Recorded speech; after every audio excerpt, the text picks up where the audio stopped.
오늘은 이장현이 심양으로 떠난 후에 2년이라는 시간이 지난 뒤 조선에 머물고 있던 길채와 은혜가 어떻게 될지, 당시 있었던 역사적 사건을 대입해 그 충격적인 스토리를 예측해 보도록 하겠습니다. 단 해당 내용은 드라마 내용을 분석한 개인적인 뇌피셜인 만큼 본방송 내용과는 전혀 다를 수 있다는 점 참고 부탁드립니다.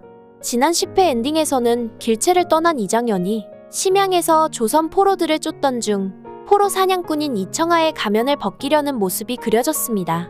그런데 왜 하필 이 시기가 2년 후였을까요? 참고로 이 시기는 1642년쯤으로 청나라와 명나라가 금주와 송산에서 큰 전투를 벌였던 시기이기도 합니다. 당시 소현세자는 심양에 머물다가 송산 전투에 파병 온 조선군을 독려하기 위해 직접 금주에 오기도 했었죠. 그런데 이때 조선 조정에 큰 타격을 주는 역사적 사건이 하나 일어납니다. 1642년 청나라에 항복한 명나라의 장수들이 조선에서 청나라를 지원하기 위해 파병 온 임경업 장군과 자신들이 가짜 전쟁을 한 사실을 털어놓으면서 그동안 임경업 장군이 청나라를 속여온 것이 들통나버렸기 때문입니다. 당시 임경업 장군은 명군과 내통하면서 일부러 선봉장을 피해 청나라 장수였던 심세괴를 죽게 만들었는데요. 때마침 가도에 주둔하고 있던 명군의 지휘관인 도독 홍승주가 청나라에 투항하면서 이러한 사실들이 밝혀져 버린 것이죠. 이 일로 임경업 장군은 청나라 군에 체포되었지만 금교역에서 탈출해 작은 절로 숨어 들어갑니다. 하지만 이 일은 청태종의 강한 분노를 몰고 오고 말았죠. 청태종은 임경업 사건을 빌미 삼아 조선 내에 반청 세력에 대한 소탕령을 내리고 말았으니까요. 결국 이 사건이 길채와 은혜에게 엄청난 시련을 줄 가능성이 있다고 봅니다. 그럼 먼저 은혜에게 불어닥칠 시련부터 예측해 보겠습니다. 앞서 말했던 것처럼 청나라는 임경업이 명나라와 내통하는 등의 음모를 꾸몄다는 이유로 조선 조정에 그와 연관된 모든 반청 세력을 청으로 압송하라고 명합니다. 이때 조선의 충신이었던 최명길도 연루되어 끌려가게 되죠. 이후 최명길은 청나라 형부에서 형문을 받은 뒤 사형수들만 수감하는 북관의 한독방에 2년간 감금되게 됩니다. 참고로 최명길의 옆방에는 또 다른 충신이었던 김상원이 갇혀 있었다고 하죠. 그런데 이런 역사적 사건에서 과연 남현준이 피해갈 수 있을까요? 알다시피 현재 인조가 가장 싫어하는 사람 중에 한 명이 바로 남현준인데 말이죠. 그럼 왜 이래 남현준이 최명길과 함께 청나라에 끌려가 희생될 수밖에 없는지 지난 8화로 가보겠습니다. 인조는 대간들이 병을 핑계로 사직하기 시작하자 이를 못마땅하게 여겨 신하들을 꾸짖습니다. 자신을 업신여기고 오랑캐에게 허리를 굽힌 조정이라고 하여 더럽다고 여기는 것이냐고 말이죠. 하지만 그 누구도 인조에게 간언하는 자가 없었죠. 이때 남현준이 홀로 나서서 세자를 언급하며 인조에게 간언하기 시작합니다. 그러나 인조는 이런 남현준의 간언이 옳은 말이라는 것을 알면서도 상당히 못마땅했죠. 이에 인조는 남현준을 사신단에서 문서를 맡아보던 임시관직인 서장관직에 임명해 청나라로 보내버리기로 합니다. 그뿐만 아니라 칸에게 안부 인사를 전하고 오랑캐 앞에서 고든 절개를 보여주라고 명령하죠. 하지만 남현준은 청나라에 문안 인사를 할 수 없다고 거절합니다. 즉 남현준이 인조의 명을 따르지 않은 이유는 목숨이 아까워서가 아니라 오랑캐를 섬기지 않고 오직 대국인 명나라를 섬기는 사대주의 사상 때문이었죠.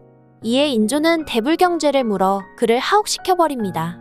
그런데 지난 10화에서 사림을 대표하는 장철이라는 인물이 나타나더니 남현준을 풀어달라는 상소문을 올리기 시작합니다. 이때 인조는 갑자기 팔도에서 물밀듯이 탄원하는 글이 올라오자 다시 한번 남현준 일로 크게 대노하죠. 사림들이 나는 오랑캐의 조알인 임금이라 침을 뱉고 장철은 오랑캐의 굳게 거절한 인물이라 칭송하냐고 말입니다. 그러면서 인조는 내 장철의 뜻을 외면하면 필시 세상이 더러워 위인이 뜻을 펼친지 못한다 하겠지라고 말하며 결국 남현준을 풀어줍니다. 그럼 다시 파트 2 이야기로 넘어가 보겠습니다. 1642년 청나라 황제는 임경업 사건을 빌미 삼아 조선 내 모든 반청 세력을 숙청하려고 했습니다. 그럼 인조 입장에서 청나라로 제일 보내버리고 싶은 인물이 누구였을까요? 바로 자신의 허물을 질책하는 간언을 올리고 소현세자가 하루빨리 돌아오길 바라고 칭송했던 남현준이겠죠. 이에 인조는 내통 혐의로 지목된 최명길과 함께 가장 먼저 남현준을 그 리스트에 올려놓을 것입니다. 즉 이를 빌미로 세자를 따르는 무리와 정적을 제거하는 것이죠. 참고로 이때 당시 역사 기록에 따르면 임경업 사건으로 그의 가족까지 모두 청나라로 끌려갔다는 내용이 나옵니다.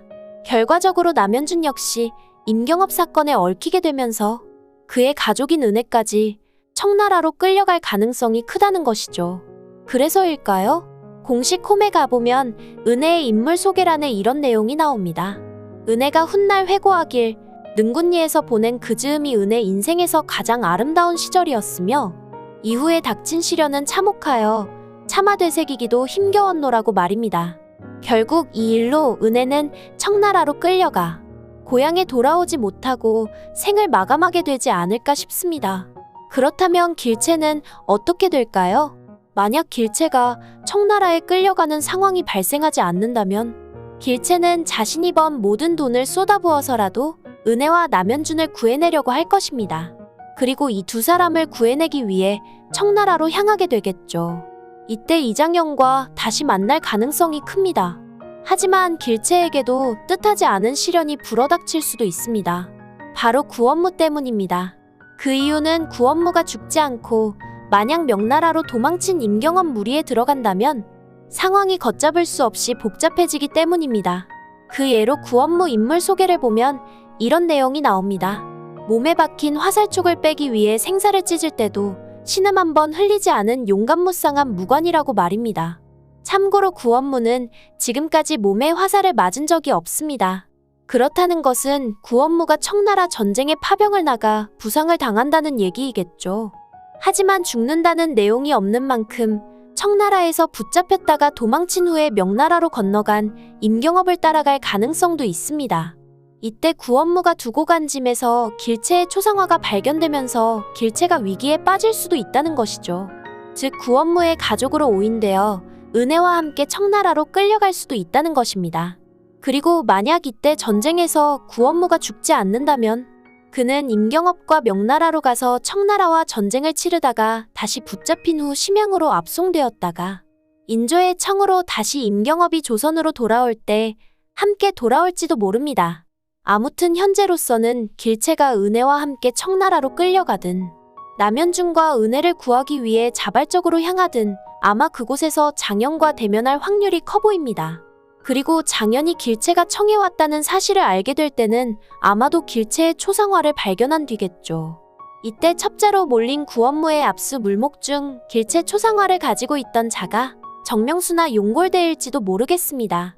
즉 드라마 내용상 길채 초상화가 괜히 그려진 것이 아니라면 분명 숨겨진 큰 복선이 있을 거라고 봅니다. 오늘 준비한 내용은 여기까지입니다. 이후 이어질 내용은 다음 영상에서 얘기해 보도록 하겠습니다. 구독과 좋아요 부탁드리며 많은 의견과 댓글 남겨주세요. 시청해주셔서 감사합니다.